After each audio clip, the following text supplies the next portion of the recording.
high. If this world was mine, I'd take your dreams and make them multiply. If this world was mine, I'd take your enemies in front of God. Introduce them to that life. Hit them strictly with the vibe.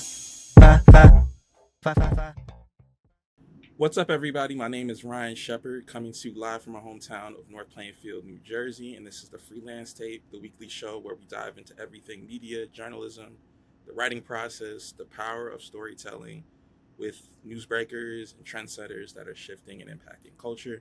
This is the second episode. If you haven't already, tap into episode 1 with our special guest, my longtime friend, Dwight James III. I had a great conversation with him about studying abroad in India, moving to LA, turning his dreams into reality, and he worked on the upcoming movie with Jordan Peele and Justin Tipping. It's called Him, so we talked a little bit about that. Today we have another very, very special guest.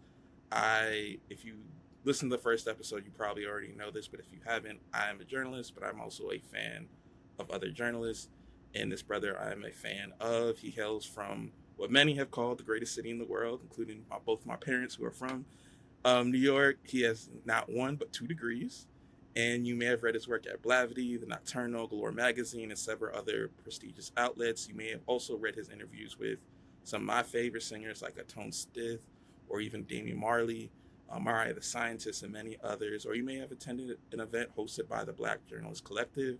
He's a writer, editor, host, founder, and so much more. His name is JaJuan Malachi. How are you? What's up? What's up, Ryan?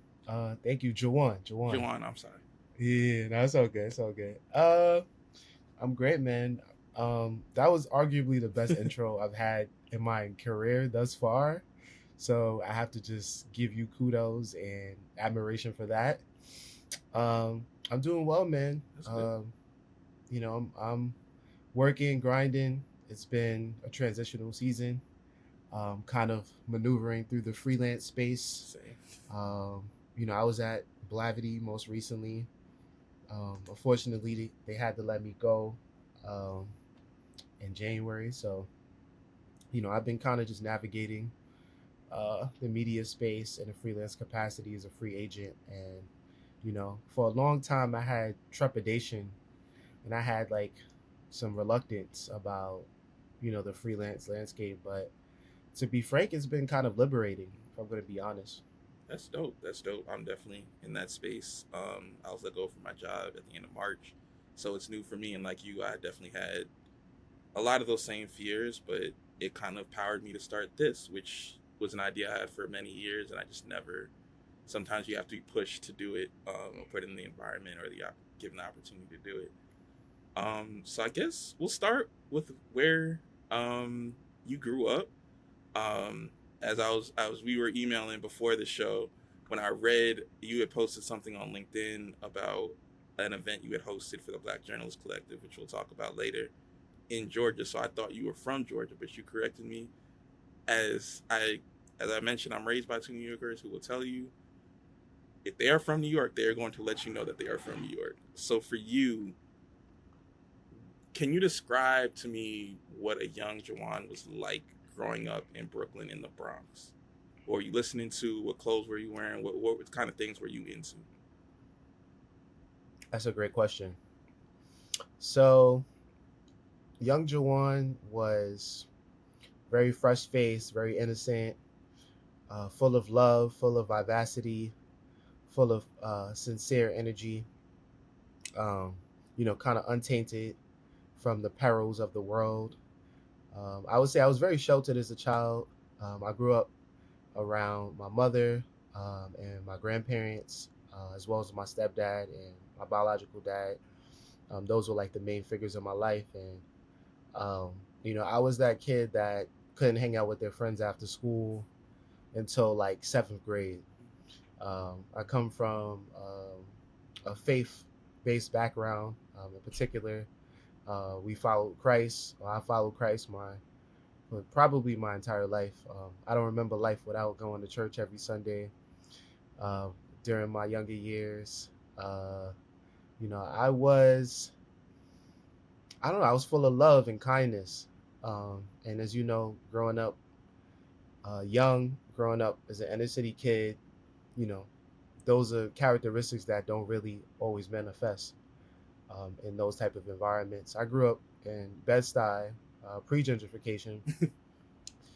Before all the boutique shops and before all of the hype beast stores and all of that. So um, it was a rough time, but I come from a very loving family, and I've had an abundance of support throughout my journey, and I think that I would attribute that to the fact that I've been able to make it this far and not only survive but flourish.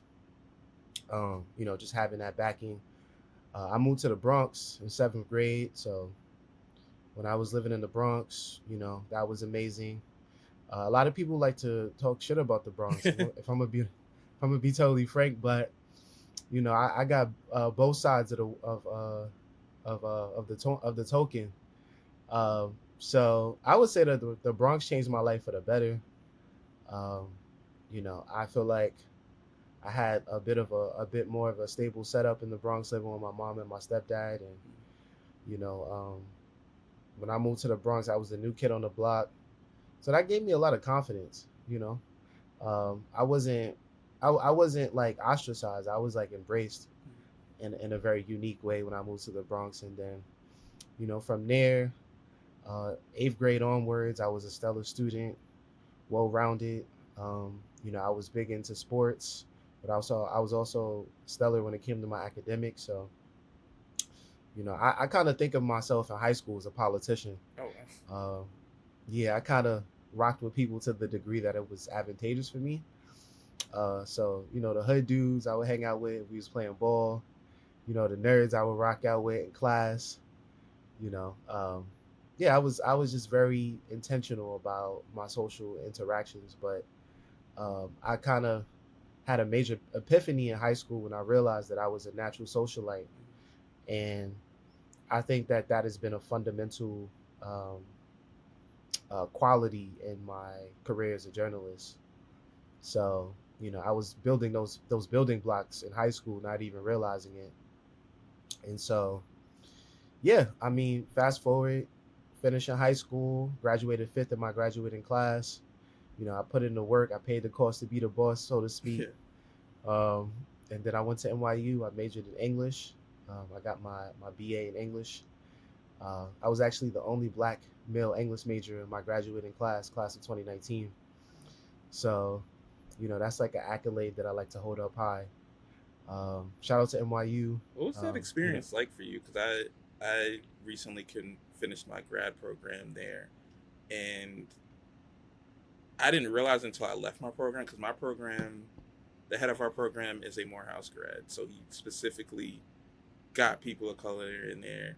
In the class that he has now, I think if there's 13 students in it, there's 8 of the 13 I think are black women.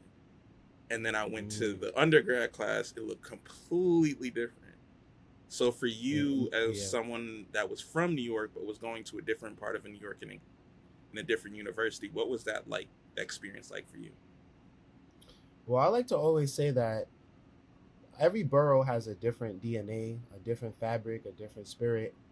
And so going from Brooklyn to the Bronx to Manhattan, living on Fifth Avenue and 10th Street my freshman year, living on 14th and Union Square, being an inner city kid, never had prior experience living in Manhattan, nor really visiting Manhattan because I was so sheltered growing up. It was just like a whirlwind of new experiences that I had. Access to different classes, different races, different ethnic backgrounds. Just kind of just digesting it all. And I like to think of NYU as sort of like a microcosm of reality.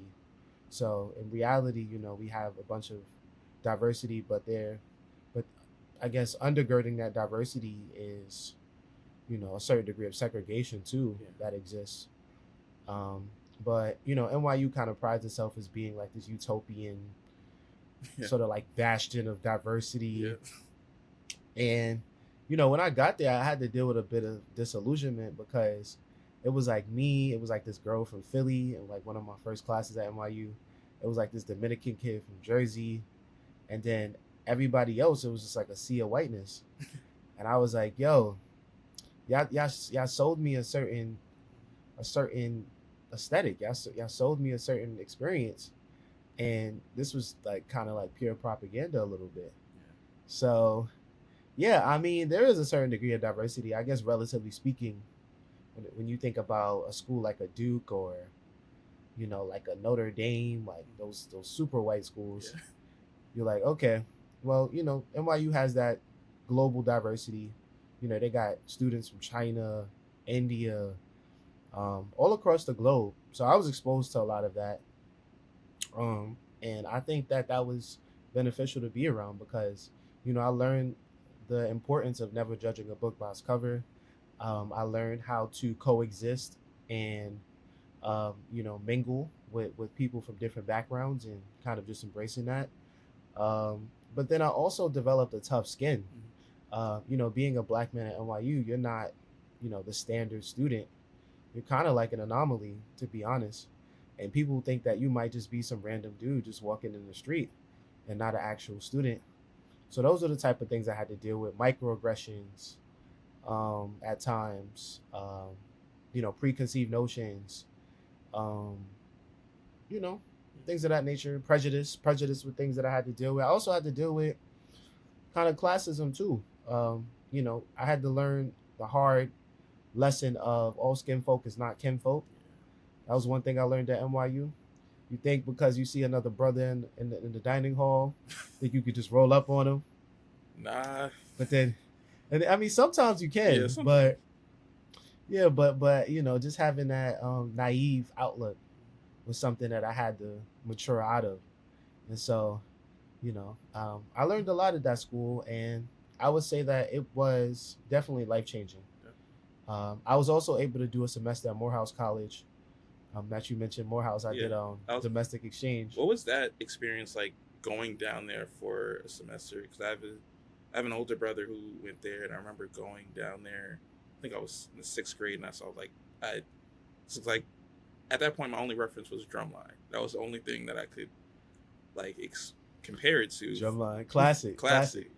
So for you, what was that experience like going there, and then I guess later on coming back and having to readjust to NYU? Ryan, I got to tell you, going there was such a culture shock for me. And, I'm a black man. I embrace being black 110%, Afrocentric, all of the cocoa butter, the D'Angelo, and, all these characteristics that make us powerful. But, yeah, man, like just going to that school, kind of being in the AUC, around Clark Atlanta, around Spelman, every week was just like sort of like a laundry list of distractions.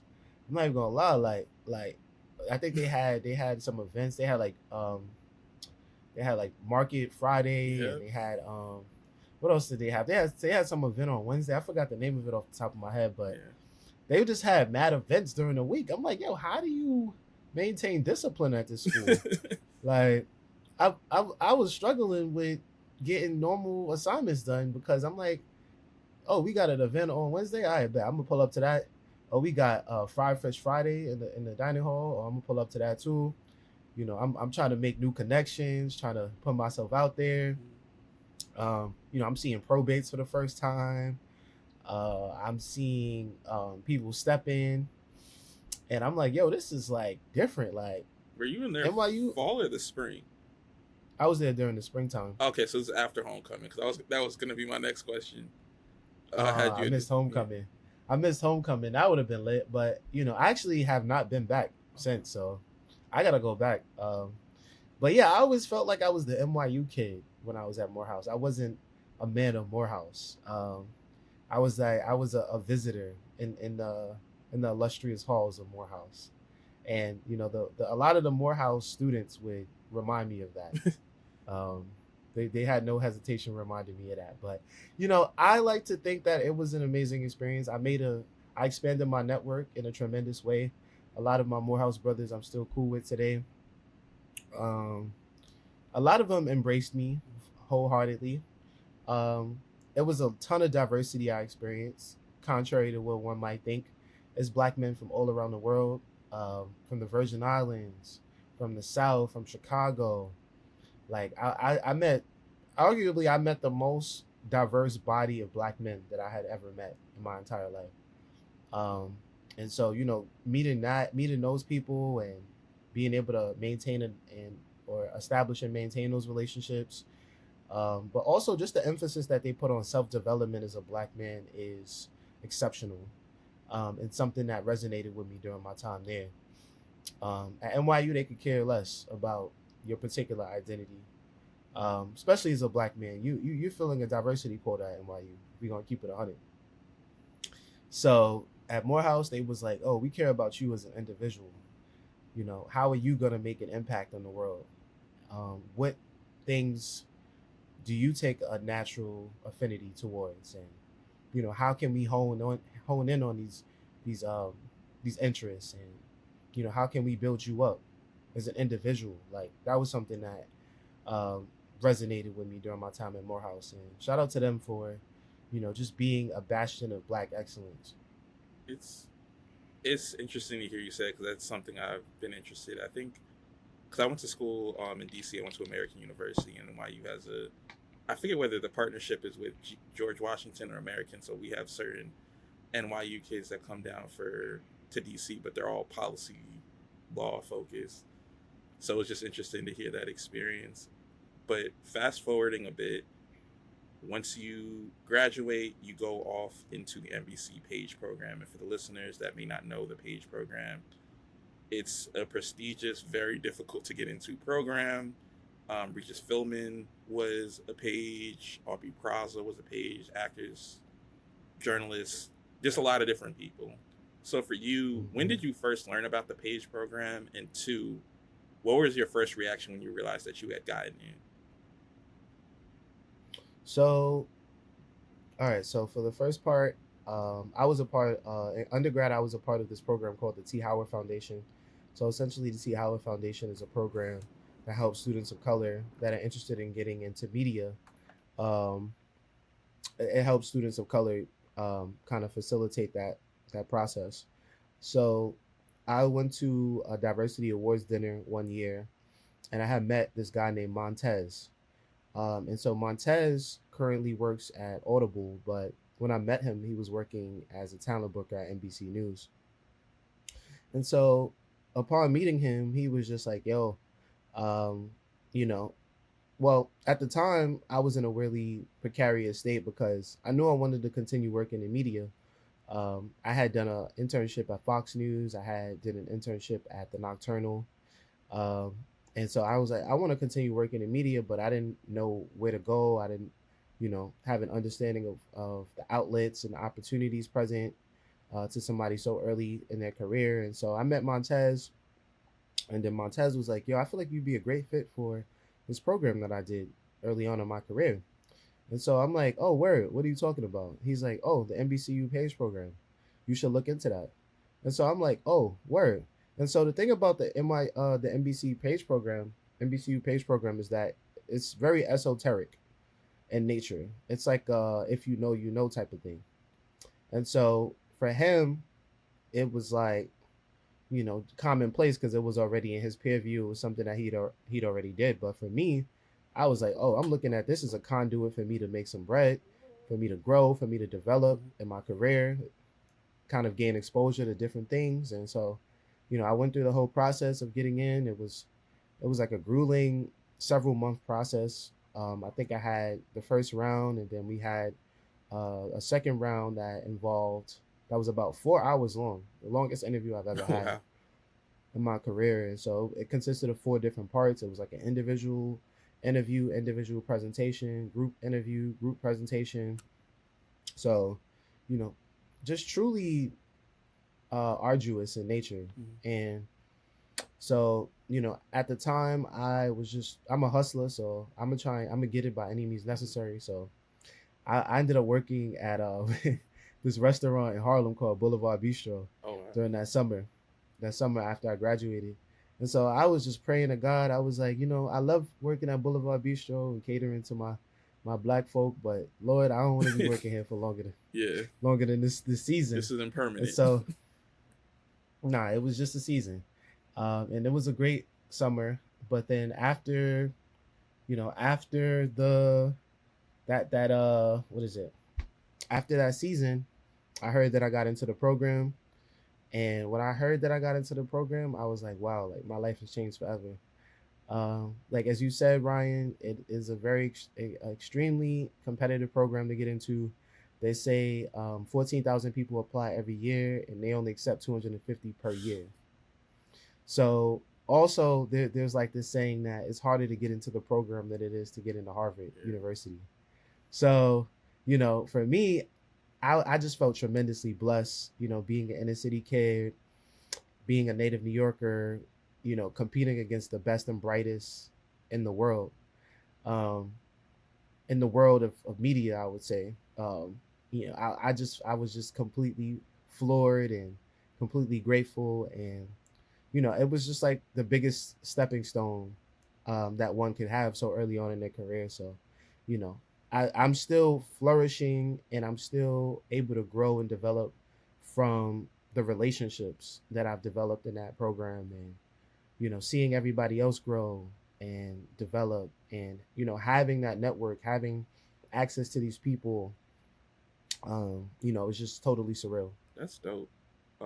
That's like there's a lot of, like I said, a lot of great people have gone through that program. Um, I remember one person I was close to during, or at least was my roommate, because I was also a part of the Emma Bowen Foundation, which shout out to the T. Howard Foundation. Just Shout out to Emma Bowen. yeah, I always knew about Emma Bowen. I was like, oh, Emma Bowen. That's what's up. I need to. Because I wasn't sure if you could do both of them. So, I but think you can. I'm not completely sure. I think one of them, because I was during college, I was at HBO, and one of the people I interned with, this kid named Donovan, who was also a part of the T. Howard Foundation. We were talking about, like, I wonder if we could get, if you apply for both, can you get scholarships for both? Can you do that? But like you said, the Page program, there's that saying it's harder to get there than to get to Harvard. You also mentioned, like, you worked at Fox News. You also worked at a place where I got my career started, which was ABC News. So how did you, I guess, utilize those network experiences, being a fellow, being a page, being an intern, as you transitioned into working at a Blavity, working at the Nocturnal, which are geared more towards entertainment or lifestyle as opposed to the traditional news networks and entertainment networks? mm-hmm. That's a great question. Well, I feel like a lot of the skills are transferable, and so working in those traditional news environments, I was able to get my feet wet with a lot of different disciplines. So at Fox, I worked as a digital editorial intern, writing about a variety of topics such as crime, human interest, entertainment, lifestyle, etc. And so I had a lot of creative control working with over there. My supervisor, his name was Greg Norman, and yeah, they just allowed me to just like roam freely and just kind of bolster my skill set on a national platform, which was like surreal for me. And then I worked with NBC. I worked across three different news departments. So I worked at NBC News. I worked at MSNBC as well as WNBC in different capacities. So at NBC News, I did SEO work. At MSNBC, I did more production oriented stuff, and at WNBC, it was more editorial. And so, kind of fast forwarding to the ABC opportunity, I worked at Nightline, kind of doing media management, cultivating teases, things of that nature. And then I worked with GMA Digital, learning how to like repurpose viral clips, using Avid Media, using Adobe Premiere, kind of honing in on my video chops, my video editing chops in a really dope way. And then I worked with 2020, and I was an associate producer on 2 episodes the Lintel Washington episode, as well as the Killer Clown episode. And so, just definitely taking advantage of those opportunities. Uh, I would say during my time at ABC News, I was also a student, so I was pursuing my MA in journalism with a concentration in arts and culture over at the Craig Newmark Graduate School of Journalism. I was an Ida B. Wells Fellow there, so essentially I was awarded a full ride to attend the university, the school, and so that was very much a foundational development time for me. You know, kind of just pushing myself, kind of stepping out of my comfort zone. I remember during the Page program, we used to have to give tours of like NBC studios. So that's like a tangible example of like just thrusting yourself into discomfort. um, yeah, we had to give tours of studios. So anybody that would go and purchase a tour of the studio, like that's what Pages, that was a part of what Pages did. Yeah. In between our rotations, even on the weekends, we have to come in and give our tours. Yeah, and I went on one. The whole nine. I went on one for our with our graduating class to one of our teachers, David Ushery. He's an anchor on the NBC local channel. He was like, "This is something." I know David. Oh, that's dope. Yeah. Like he was just taking us around. He was like educating us on the Page program. He was like, I guess one thing he said is like, y'all have to know a whole lot of just NBC history, just random history, random facts about the program, in addition to the stuff you do on a day-to-day basis. Mm-hmm. I guess going from that, a lot of the work that you do now is a lot of it's still writing, it's a lot of it's still video, but you're now in front of the camera more as you've gone later into your career. For you, as someone that described yourself as a socialite, was that easy to do, or was that difficult to make that transition from the start of your career to now being in front of the camera, doing red carpets, interviewing like a Tierra Whack or somebody like that in front of people, in front of cameras? That's a great question. Well, I would say that my time in the Page program was kind of like, it was emblematic of what that process entails, right? Mm-hmm. It kind of showed me what stepping out of your comfort zone looks and feels like. And so, because I had that foundation, now the prospect of stepping out of my comfort zone isn't as daunting. Mm-hmm. I would say. I'm still getting accustomed to being in front of the camera. I've developed a penchant for being featured on podcasts like yours. I've definitely stepped out of my comfort zone in terms of like producing my own social video content as well. I actually launched a podcast myself. It was called Rap Slander. I was listening to it this So morning. yeah. So we I gotta get back to that. It's been a lot going on. Also with the BJC, I've been kind of like called upon to speak in front of groups now, in front of high end clientele, high profile individuals, things of that nature. So, I've just kind of learned that there's value in the journey of growth. And, while I'm not totally comfortable all the time, I'm just doing it. I'm just thrusting myself out there. Because that's the only way you're gonna grow, Yeah. You have two options: you stay in your comfort zone, or you embrace the discomfort and elevate to that next version of yourself.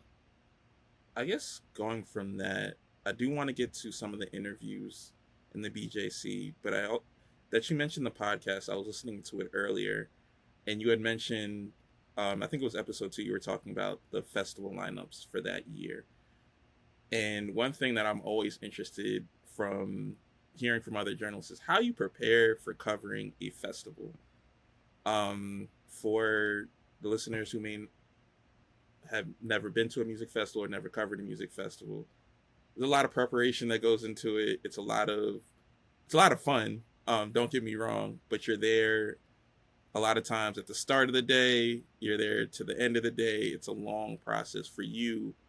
How do you approach covering music festivals specifically, or more broadly, just live events, as opposed to doing a sit down interview with a one on one sit down interview with somebody? It's a great question. Um, so I would say when it comes to live events, I think being malleable is a vital skill. I think that kind of just being ready for whatever comes your way, because that's typically what happens. You got to be ready for, not having direct availability or access to the subjects that you have to interview, and being out there all day and just grinding it out, and in the meantime having the sensibility to capture video content, capture photos, just being multifaceted. This landscape requires being multifaceted. Oftentimes a lot of these spaces are going to require you to um, do multiple things at once. So just being nimble, Yeah. I would say, is like the biggest difference.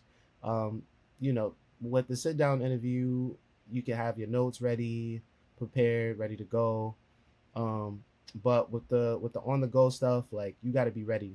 And you got to be ready at a moment's notice. And you also have to come in prepared. You have to have your questions ready.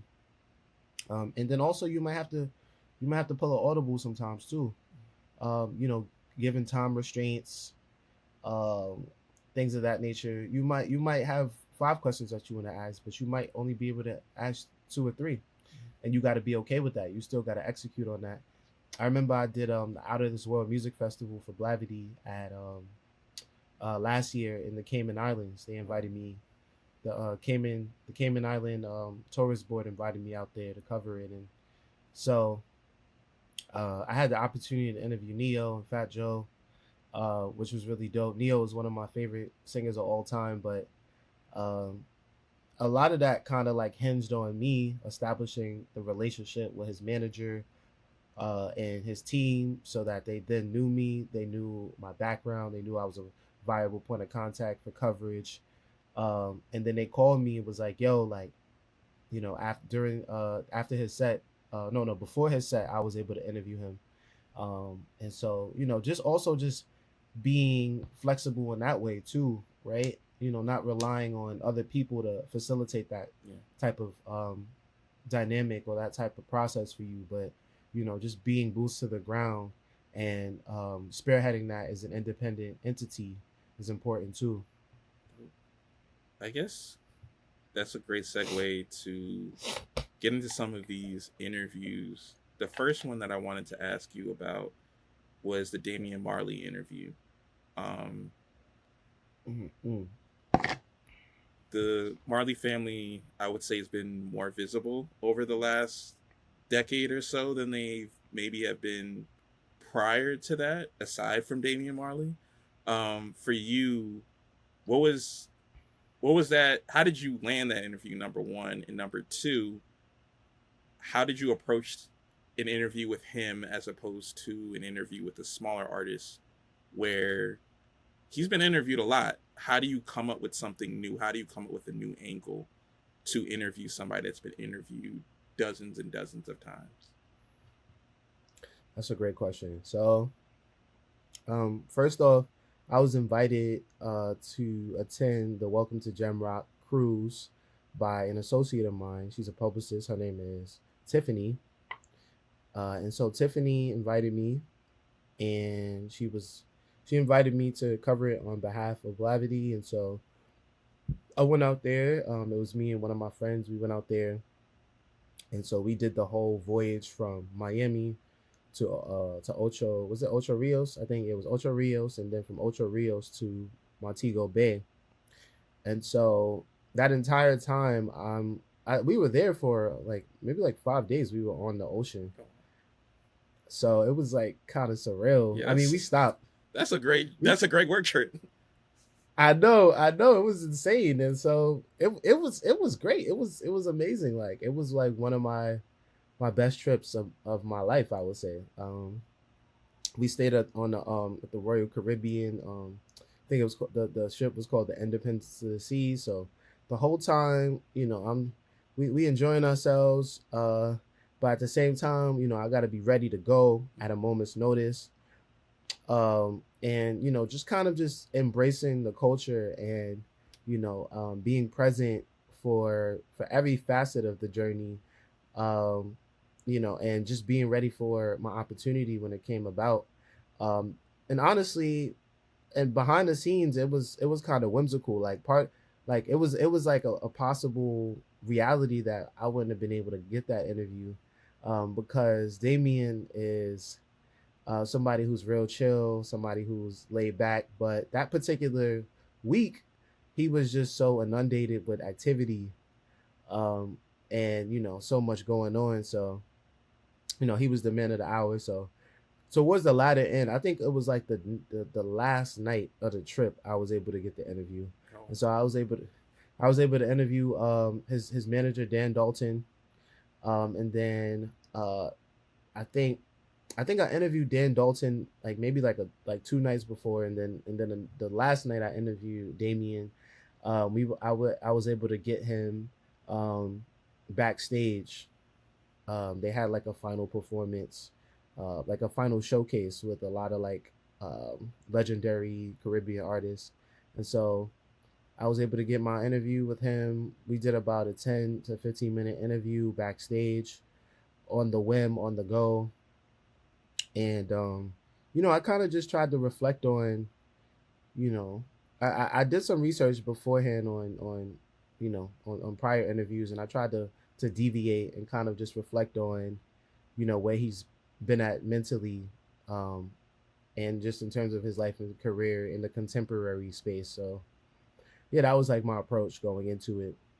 So, I guess building upon that, it kind of happens. It can happen in any career. I guess for me, the thing that I always go back to, I got to cover a boxing match in Vegas, and I was looking around when before the first bell rang. I saw Andre 3000. I saw Chance the Rapper. I was like, how am I here?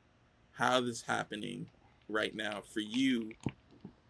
What, if any, like, how am I here moments have you had in your career recently? And if you'd be open to sharing one, what would one of those be for you? That's a great question too. So, um, I would say, I think it might have been. I want to say this was 2020. This is like when I first started working at Blavity, like that first year, because I started working at Blavity in 2023. So I would say this happened that year. So I'll probably say 2023. So I got invited to attend the Victoria's Secret fashion show um, for Fashion Week here in New York, and that was like a WTF moment for me, because I was one out of very few black men in that room. And I was like, how did they like what about me was enticing enough to get invited to this event? And so I'm there, and they have the open bar. It's like this super lavish venue that they rented out on 34th. I forgot what venue it was, but it was a super nice venue on 34th. Um, and next thing I know, I see like Gigi Hadid pull up, and then on one balcony, and she's giving like this sophisticated speech, and then I and then I see I look up to my left. I look up to so I saw Gigi was on the right, and then I look up to my left and I see Naomi Campbell, and I'm like yo, this is crazy. Like, and then when I first get there, they have like a whole red carpet situation, and they like, oh, you want to like walk the red carpet? It was like a pink carpet actually, because for Victoria's Secret. And so I'm like, wow, this is like insane. And so yeah, I saw Rashad Bilal just chilling from Earn Your Leisure, and I was like, yo, like, what's good, my guy? Like, I've been keeping up with your podcast for a minute, and then next thing I know, Doechii starts performing, and then they had an after party. I get to the after party. I met a model, and we was just rocking out, and she introducing me to her friends, and she telling me she was in the show, and I'm like, wow, like this is crazy. And then we get to the after party. I see Daniel Kaluuya, and he's definitely just vibing out, having a good time. And then Doja Cat is at the after party, like, I'm like, and at free accommodations, like everything is free, the most lavish spread of cuisine I've ever seen. I'm like, yo, this is insane, Yeah, son. that's crazy. There's like that is one of like you don't do it for that, but that is one of like the gifts of being able to do this job is just being able to experience the things that you probably wouldn't be able to experience otherwise. So that's really dope. I guess Yeah. where I want to finish before we get to the end of show questions is with the Black Journalist Collective. You've worked at all of these incredible places. You went to these incredible schools, had these experiences. But for you personally, why was it important to create a space for Black journalists to be able to fellowship, to have community, and just to have space to just be themselves, build relationships, build friendships, and continue to evolve as journalists? So my thought pattern behind the BJC stems from sort of like a personal story. Um, so early on in my career, or throughout my journey, throughout my 8 year journey in media, I've been working in media since I was 20 years old. I'm 28 now, and so throughout my journey, an ongoing motif has always been I've felt like this lingering sense of isolation and seclusion as a black man. Never really feeling like I have the opportunity to kind of like optimize impact in these spaces. Kind of like always being overlooked, underestimated, undervalued in certain environments, and so I just felt like that was just something that was a constant in certain spaces, not throughout the entire journey, but I mean, for some of that time, I did feel like that, and so uh, the impetus behind why I created the BJC is so that nobody else in media who has a similar background, who identifies similarly in some form or fashion, wouldn't have to feel isolated, wouldn't have to feel secluded, wouldn't have to feel ostracized. I wanted to create an accessible, inclusive space for all of us to come together and, for us to consolidate, for us to develop rapport with one another, and ultimately to build community. Because I feel like there are very few outlets for Black storytellers to come together, get acquainted, collaborate. And so I'm an advocate for being the change you want to see in the world. And so I was like, yo, I don't see nobody else doing this. So I'm gonna just go ahead and do it. And so over the last 3 years, I fully immersed myself in this journey. This year, I would say, is the first year where we've been able to gain some substantial traction. I've been able to recruit members to the team. We just hit over 1K followers on Instagram. Right Congratulations. now, thank you. We're almost at 1,200 organically, no paid media, just via word of mouth. So it's a very word of mouth, boots to the ground, grassroots movement right now that's taking place. And so there's a certain purity in that feels great. Over the last few months, we've been able to lead 6 events in the last 4 months. So we're about to do our next event, our 7th event, called Conversation and Libations Part 5. And so, yeah, I mean, it's just been a great experience. Everybody that comes has an amazing time. We have people from all across the media industry. We have people in adjacent industries such as advertising and marketing. Um, we have photographers, we have videographers. So just all around creatives, not just journalists. We have to cultivate some rhetoric around that, but because I feel like the term journalist is a little, limiting at times. But yeah, I mean, it's just a safe space for Gen Z/millennial Black storytellers, um, who are thriving, whether that be a content creator or, an editing resident at the New York Times, or, an up and coming photographer, or, a student that just graduated from undergrad that's trying to figure out their way in the media space. We're embracing and accepting of everyone making a tangible impact. Um, so yeah, it's a movement, it's a wave, and we got to get you to pull up, Ryan. Like, Definitely. that's next on my objective list. Got you. I'll definitely pull up because, like you said, it can be sometimes be hard to find that, I guess, community. For me, like this past summer, I went to NABJ for the first time just because I I had opportunities to go before, but I just didn't know if I would feel welcome. It felt like a little buttoned up. I didn't know how I'd feel. I got there, and there were a lot of people who had those same reservations that I did, and I was able to build a community with those people. So that was definitely, and I also got to go to Lollapalooza for the first time, which was also very, very cool experience. I guess that brings us to our rapid fire questions. I'm gonna give you three questions. They're gonna vary in terms of difficulty, but I guess we'll start with one that could be hard, could be easy, depending on how you feel about it. Over the years, you've written a lot about your favorite artists, your favorite songs, your favorite projects. So I want you to blind rank these five R&B albums. So the first one I'll give you, it's gonna be 1 through 5. One being the best, 5 being your least favorite. The first one I'll give you is Trap Soul by Bryson Tiller. That's a great one. That's a great one. Trap Soul. So Trap Soul is a nostalgic vibe. I would say Trap Soul is damn near a 10 out of 10 album, a no skip album.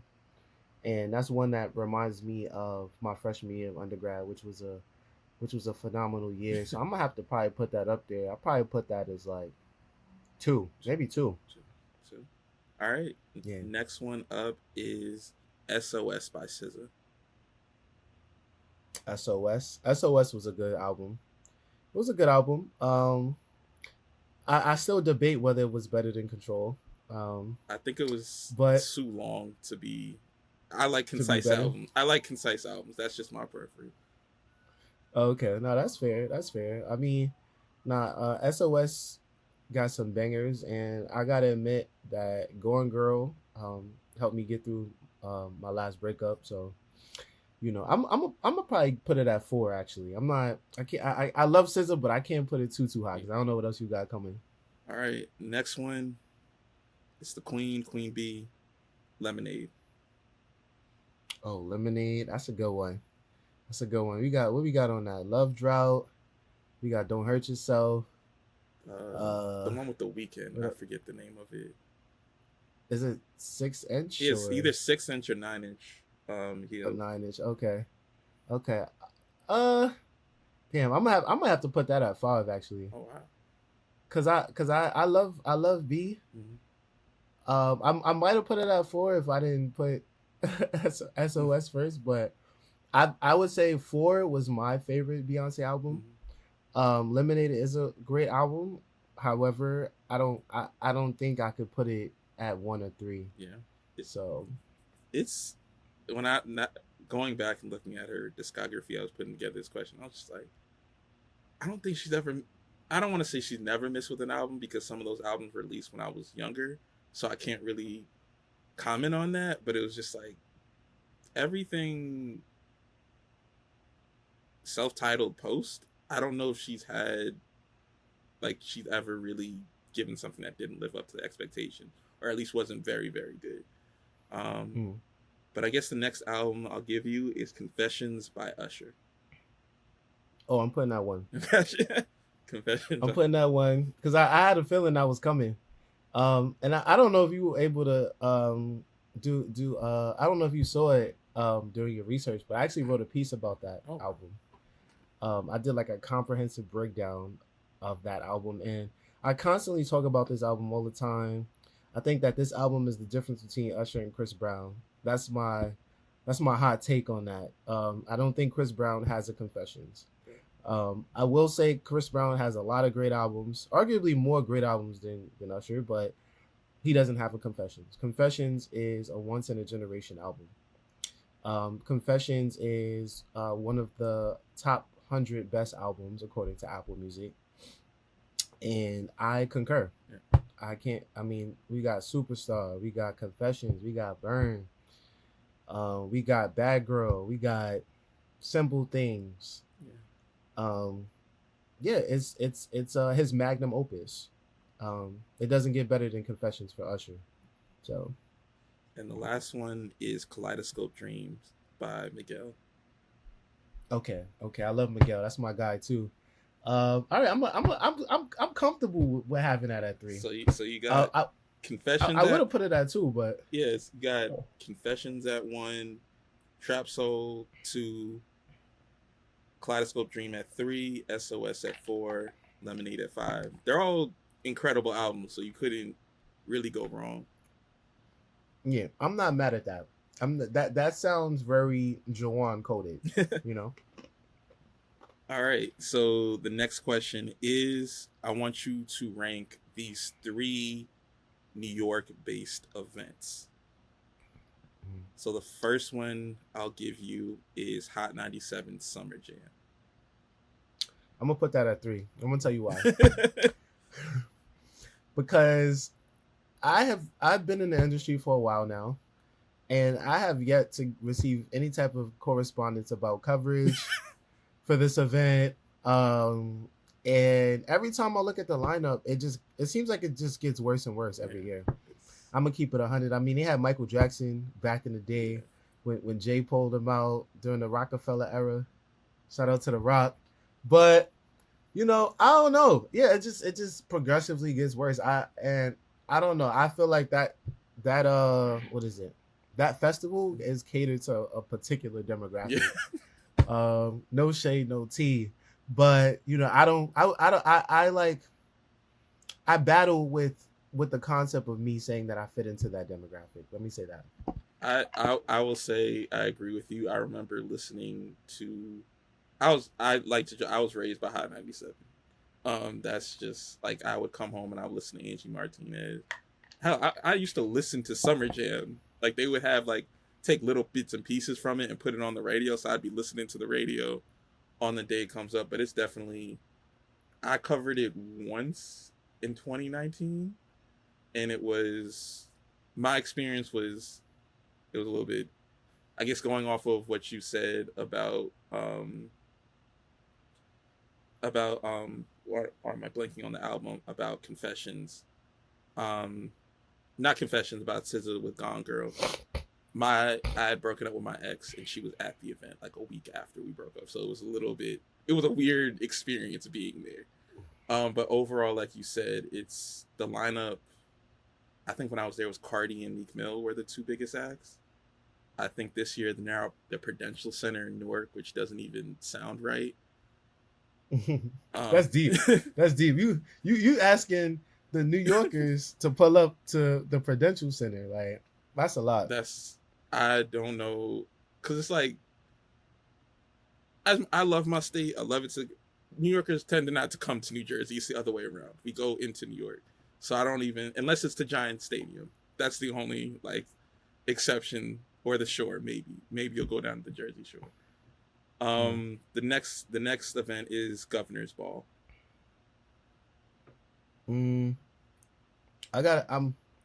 This is a tough one, but I might have to put Gov Ball number 1, and I'm gonna tell you why.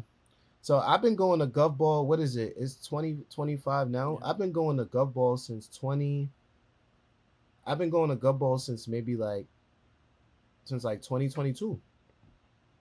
I have very fond memories of going to Gov Ball. The first year I think I paid for it, but I ended up meeting up with my homeboy. He had some of his homegirls with him, and every day was just a movie. That was my first time having the complete consummate festival experience, all the trimmings, all of the debauchery, just everything, the lineup was insane. I think it was Kate Trinata, Jasmine Sullivan, JID, ASAP Ferg. Oh, so you was good. I was living Playboy Cardi, J. Cole, Like it was a lot of color Yeah. when I started going to Gov Ball, and then and so that was like my first like major festival. That festival made me fall in love with festivals in a different way. And then I've been going like consecutively ever since. And then the second time I went, I got my press pass, and the third time I went, I got my press pass too. Um, so yeah, like Gov Ball, like I mean, it's a little whitewashed now. We're gonna keep it 100. Yeah. Um, I don't know what's going on with that. I think they got T-Pain or somebody, Yeah. but I'm like T-Pain. I love T-Pain, but I'm like T-Pain is type random. Last year they had Pusha T. They had Sexy Red 21. Yeah. So I was able to rock out with that. They had Sabrina Carpenter. I was front of stage for that. Super random, but she's so talented. I think K Dot was on. Not the last one, but the one before that. I think SZA was last year. I want to say it was Yeah, SZA yeah. and Post Malone. I think. Yeah, I missed that. That would have been fire to see, but K Dot headline the one before the last one, and I was able to see that live, and that was insane. I think he was the sole headliner, because typically they'll have two headliners at the end of the weekend. But that Sunday it was just K Dot, and everybody in the park had to go see K Dot perform. Got you. That's definitely shout out to Governor's Ball. I went for the first time as a member of the press last year. They definitely treat like press very very well. So I Yeah, they do. definitely shout out to them, and like you said, it's the full festival experience. Also, I don't think when people picture New York, they do not picture the space that Governor's Ball is in, where it's this wide open, grassy area with different activations set up. So it's definitely a cool experience. The last one is one that goes and comes from New York from time to time. I'm not sure if you had the opportunity to go, but the last one is Afropunk. Afropunk. Okay, yeah, I'm comfortable with playing Afropunk too. So I went to the Afropunk once actually, and that was dope. I saw a lot of great performers there. I think I saw Ombre. I saw the Roots there. Well, actually, I think I might have went to Afropunk twice. Yeah, I saw Freddie Gibbs. I saw who else? Lucky Day, Burna Boy.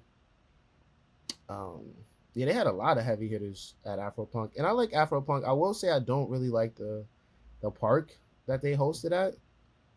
I remember I one of the times that I went, I think I went twice. So I would say the second time I went, it was raining one of the days, and it was like super muddy, and it was just, I don't know, it was just a lot going on. It was a little ratchet, but I love the messaging and the vibe of Afropunk. I think I saw like Pink Seafood. Like I think I saw Dochi there one year. This is like pre Grammy Dochi, of course, but I've always had a little crush on Dochi, so I'm just putting that out there in public domains and all that. But Doshi, come to New York. It's a great place. Kendrick's here. SZA from right down the street. Come up, pull up, Dochi. yeah, Dochi is one of them ones. I still want to get my interview. We're gonna manifest that, but yeah, dog. Afropunk was a vibe, and I'm happy with having Afropunk second. So All right. The last thing we do with every episode is obviously it's called the freelance tape. We give everybody their mixtape, and what that means is we give you a question. You get a minute to say whatever you want to say. Because this is coming out in May. This is gonna come out the week of May 20th, which is the week of the NYU All University Commencement celebration, and you as an NYU grad, if you had a minute to give a journalist like yourself that was coming out of college in 2025, what advice would you give them as they enter this media space that is changing, is evolving? There's a lot of opportunities and there's a lot of things going on. What advice would you give them? I would say don't be afraid to bet on yourself. That's what I would say. I think coming up, I think I was under the impression that I needed credentials. I needed, a certain level of support from these major organizations, these major corporations. But with the democratization of media nowadays, you could just get on TikTok and develop your own following and do your own thing. And YouTube as well. You could just do your own thing. So if I could go back, I think that's something that I would have did sooner on in my career. And I would have um yeah, I mean that's something that I want to say. I want to say that, do your own thing. Do your own thing. Establish great relationships along the way, but don't be afraid to carve your own lane and your own path, because there's room for everybody to eat. There's room for everybody to eat. Um, and yeah, don't be afraid. Don't allow your fear to hold you back from achieving your dreams. Oh, well, those are all the questions that I had for today. Thank you so much for just talking about your career, just hopping on here and just sharing advice, because this is what this is for. It's for young journalists, or you could be young journalists, mid-career journalists, late in career journalists, whatever it may be. If you just want to hear stories and just advice on how people are going about getting to where they want to get to, I want this show to be the place where you get some of that game and some of that information. So without further ado, that's the Freelance Tapes episode 2. We'll be back next week with another special guest. But until then, peace.